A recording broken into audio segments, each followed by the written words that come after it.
Naam, shukrani sana kwa kuendelea kusalia nasi, na sasa ni habari za biashara na uchumi.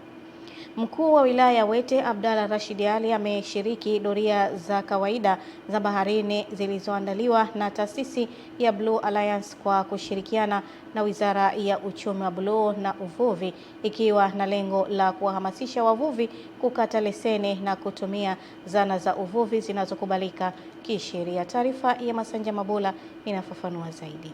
Akizungumza baada ya doria hiyo, mkuu wa wilaya Wete Abdalla Rashid Ali amewataka wavuvi kufuata sheria za uvuvi zilizowekwa, ikiwa ni pamoja na kulinda maeneo maalum yaliyotengwa kwa ajili ya hifadhi ya rasilimali za baharini. Vyombo vitakiwa kukata leseni aina za uvuvi, zana za uvuvi katika maeneo ambayo yanahitajika ama yanahusika yatumike huko.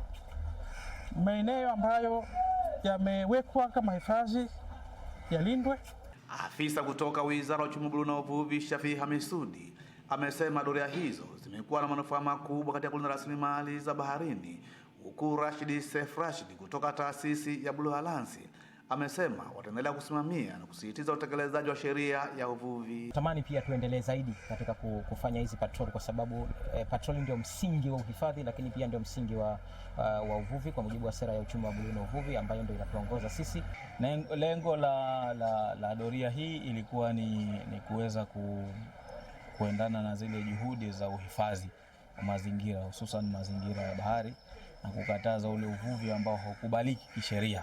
Kwa hiyo faida namba moja inaanzia kwako wewe, ambaye kwamba bahari inakugusa moja kwa moja katika mazingira yako. Kwa hiyo wewe unatakiwa kuwa mdau nambari moja kuhakikisha kwamba hivi vitendo tunavyovifanya vinavyoharibu hatuvifanyi. Kwa hiyo maana ukitukataza ile tayari itabidi tuchukue zile za pima tatu tuziwemo mambani. Jambo ambalo na kule na kuambia tusende. Masanja Mabula, Channel 10, Pemba, Zanzibar. Mkuu wa wilaya ya Serengeti mkoani Mara, Angelina Mako, amezindua rasmi soko la ununuzi wa zao la tumbaku, huku akiwataka wakulima kuzingatia taratibu na miongozo ya uvunaji wa zao hilo ili kuongeza tija katika soko la dunia. Musa Makali ana taarifa kamili. Rai hiyo ameitoa wakati akizindua soko hilo kimkoa, uzinduzi ambao umefanyika wilayani Serengeti mkoani Mara. Mkuu wa wilaya Serengeti Bi Angelina Mako, na hapa anatoa maelekezo kwa wakulima wa zao hili, hasa katika kuzingatia ubora wa mazao yao wakati wa uandaji na uvunaji. Ndugu washiriki, katika ufunguzi huu wa masoko zao la tumbaku, tuendelee kutimiza kauli mbiu ya ushirika ni biashara. Kwanza, kusimamia ubora wa tumbaku inayotolewa sokoni katika kipindi kizima cha masoko, ili kuwezesha kupata madaraja yenye bei nzuri, hivyo kuongeza ustawi wa kipato kwa wakulima. Na hapa kwa niaba katibu tawala mkoa wa Mara Mhandisi Mwita Ukayo amesema haki itendeke kwa wanunuaji pamoja na wauzaji pasipo kuwepo na marumbano. Ni kwamba biashara hii ununuzi ufanyike kadiri na kwa mujibu wa sheria, pasiwepo na malumbano. Mkulima apate haki yake na mnunuzi apate haki yake. Kwa naomba tuzidi kuongeza uzalishaji ili kusudi ile mikoa mingine tunapoongea mkoa wa Mara na sisi tunakuwa tunaungana nayo. Kwa mwaka huu tunatarajia tuwe na kampuni 3 za ununuzi.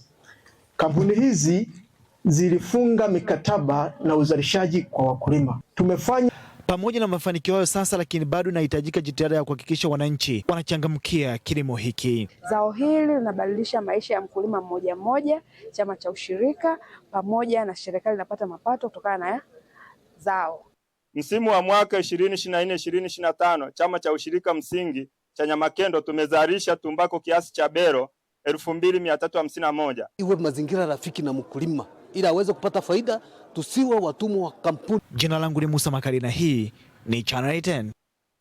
Asante Musa Makali kwa taarifa hiyo, na taarifa yake basi inahitimisha habari za biashara na uchumi. Eden Bahati atakuwa hapa kwa habari za michezo na burudani.